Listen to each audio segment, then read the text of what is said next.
Ready to unlock your most radiant, youthful complexion without stepping foot in a spa. Today, we're diving deep into the Jmoon Beauty Device, a revolutionary skincare tool that brings professional treatments right to your home. This device combines the power of microcurrent, LED light therapy, and facial massage to rejuvenate your skin and improve its overall health. Let's break down how to use it. First, power on your Jmoon device by pressing the power button. You'll see the different settings illuminate. Next, select your desired LED light therapy. Red light helps stimulate collagen production, blue light targets acne-causing bacteria, and green light reduces hyperpigmentation.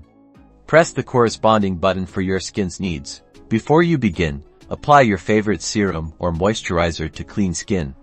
This helps the device glide smoothly and enhances product absorption.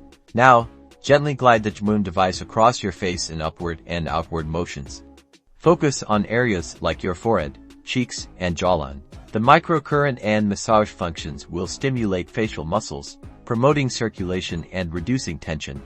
Spend about 510 minutes per treatment area. For best results, use the Jmoon Beauty Device 23 times per week. Remember to be consistent with your treatments to see noticeable improvements. Consistent use can lead to reduced fine lines, improved skin tone, and a more radiant complexion. After each use, clean the device with a soft, damp cloth to maintain hygiene and prolong its lifespan. Ready to experience the transformative power of the Jmoon Beauty Device? Unlock your best skin yet, right from the comfort of your home.